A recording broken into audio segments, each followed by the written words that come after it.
This was never in my radar. I never had any thoughts or dreams about being on Hollywood Vine in the pavement. Seriously, it's so amazing. I don't really have words, but I wrote a few things down because I knew that I would get so dumbfounded. I wouldn't be able to say anything. So I hope I'm telling you a few things that you haven't been told already. I was born in Harlem Hospital, New York City, to a single-parent mother. She was her first profession was as a big band singer. My father's name was Teddy Hill.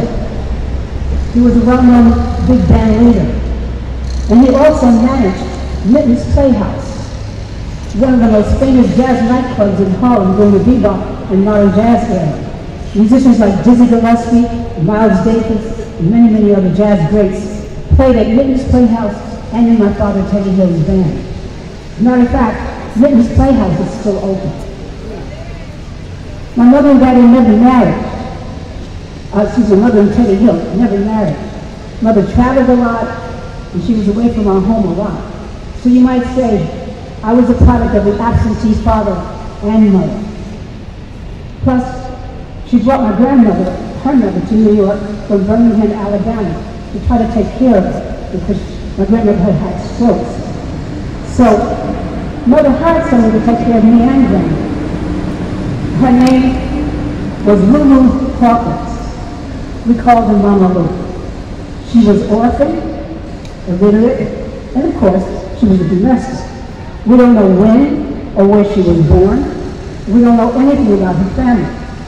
But the last place she remembered living and growing up and working was Salisbury, North Carolina, on somebody's sharecropper farm. She made it to New York City working as a housekeeper for a family that was coming to New York. I know this because of all the stories that she used to tell me about that, and about her picking cotton and tobacco, and chopping tobacco, and slaughtering hogs and all that kind of stuff. Now the reason I'm focusing on Mama Lou for just a moment is because first of all, she raised me. Second of all, she's probably the reason that I won the Tony Award for my portrayal of Ruby Bell Bussing Mae Jenkins as an orphan, a illiterate domestic on Broadway in the musical Pearl. People thought I had studied acting, but I was just imitating Mama Lou. Mother met a gentleman from Newark, New Jersey, named Quinn Norman. He was a piano player, and he had a group called the Piccadilly Pipers. He hired Mother to be the lead singer. That's when she gave herself a stage name, Bonnie Davis. She made several recordings under that name too. But they fell in love and got married. So me, Mama Lou, Grandma, Mother moved to Newark, New Jersey to live with my new stepdad and his son Dennis, his daughter Clementine, and later we had two half-brothers, Elliot and Gerard Norman. I was 9 years old at the time. So I went from being an only child, a very lonely child, in a broken family, with no music to speak of in our lives. I went from that to being part of a whole family, a sister, 3 brothers, cousins, aunts, uncles, mother, father, grandparents, relatives up the wazoo. And music became the centerpiece of our lives. Daddy made all of us kids take piano lessons. Sometimes their band, the Piccadilly Pipers, would rehearse in our home. Can you imagine a live band in your living room? I went to Arts High School in New York, and I majored in vocal music. I went to Montclair State Teachers College and got a Bachelor of Arts degree in vocal music education. And my first job, my first profession, was as a Newark Public School classroom vocal music teacher. Did that for several years, and then I said to my parents, but I want to be a performer like you. So Daddy did his best to get me into the entertainment industry. And so I met a lot of people, but one of the people I met was Valerie Simpson. And she's the one that got me started as a studio backup singer in the entertainment industry. Of course, Nick Asher was there. He was just getting started in the industry too, as a backup singer. Can I tell you something? Those days were just so much fun. One of the recording sessions was for Galt McDermott. He wrote the music for the Broadway musical Hair, and he was also the music director. He was assisted by his, the two stars of the play, Jim Rado and Jerry Ragnar. They were still casting, and the session was about 2 weeks long. So Jim, Jerry, and Galt invited everybody on the session to come and sing for the producers and the director and promised us places in the play. It wasn't really an audition, they were still looking for strong singers. Well, I went and sang for the director and the producers, and I got in. Well, after I had been in the show for a while, my friend and fellow cast member, Mary Laurie Davis, who's here today, and who also is a very loud black young woman, she's like, where are you, Mary? She's still got a big mouth. Mary's very special, because she says to the producers, how come y'all don't never let a black woman try out for the lead part? So Jim and Jerry and Galt said, well, we just had never thought about it. So they rehearsed me and let me perform for a matinee, and I got the part, I got the lead. So Mary is the reason I even had a chance to try out for the lead, so thank you, Mary. Right, Mary! Yeah. There are a lot of very talented young ladies that played the lead of Sheila in that play. But one of them was Diane Keaton, so I wound up replacing Diane Keaton.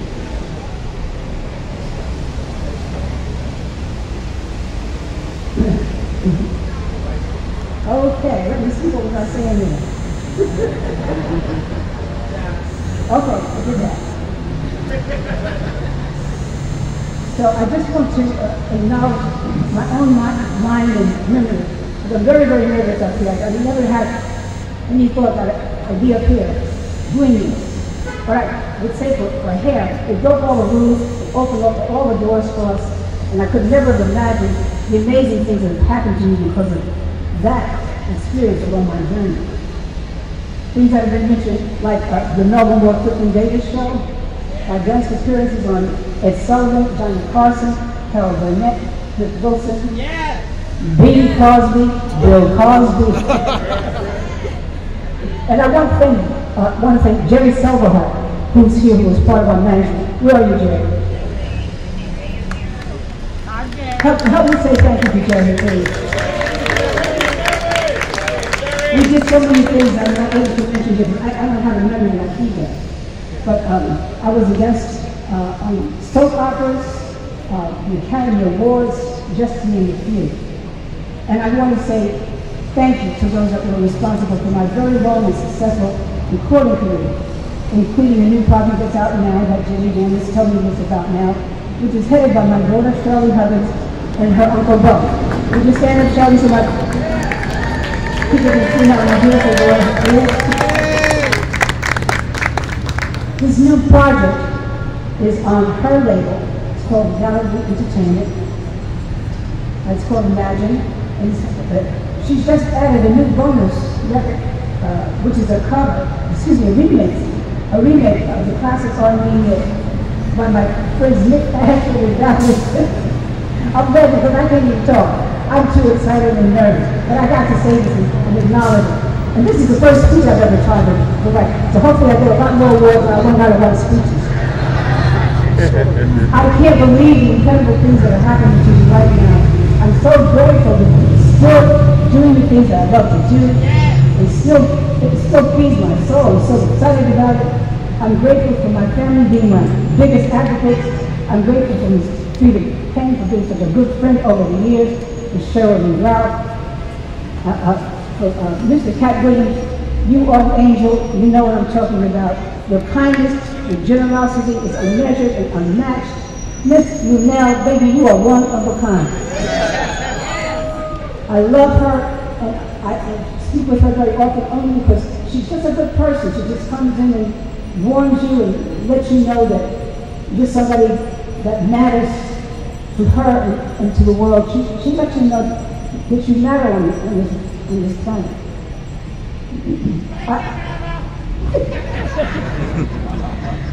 You already know, I want to say thank you to Mr. Richard J. Alexander. He's the one who passed me as the first black Fontaine in Les Miserables. You know, it's not about a black people, it's about a French revolution. So that was very creative casting. I want to say thank you to Ron Richardson here, who's brought incredible people to tonight. I want to say thank you. I want to say thank you to G Nice and Club Quarantine. And the Club Quarantine crew. Anybody hear from there?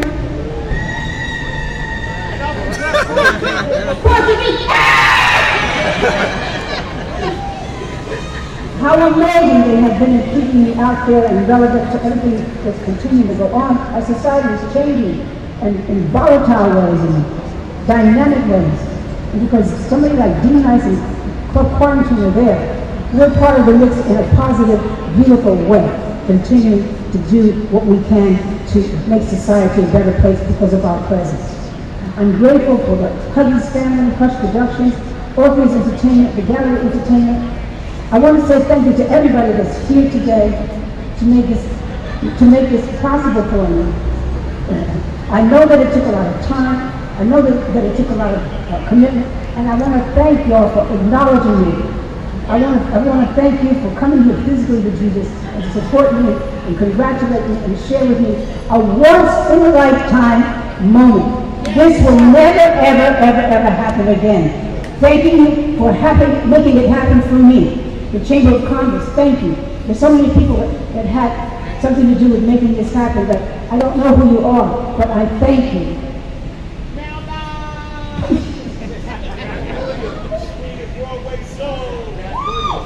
I said cat. Did I say cat? I better say cat. I have so many friends here, and I just want to say, although it's redundant, I don't have a lot of words, but you'll see by my life that I live that I really do appreciate your lives that you have. You've given me a piece of your life. And it's very, very important. Not only for here, but we please God when we do this, and He promises that we will have life eternal. We will have it good. We will have it with our friends that we shared here because we did good things with each other and for each other. And I want you to know that I'm humble.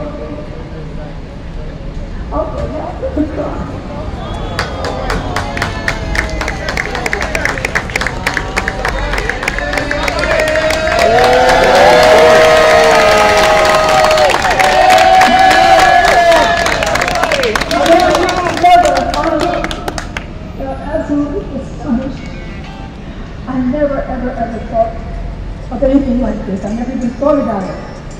I'm really kind of dumbfounded. And I want you to know from the very bottom of my heart, I thank you. Yes. I thank you. Yes,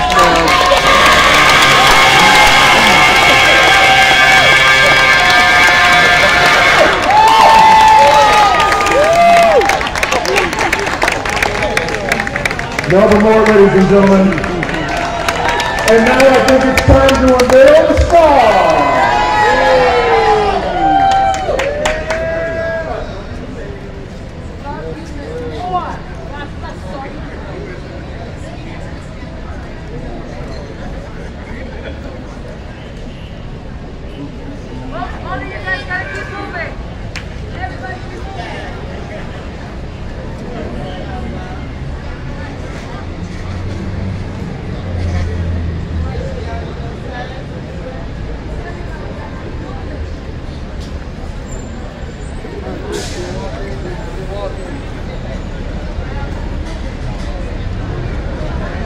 Everybody keep walking, boys, please. Keep walking.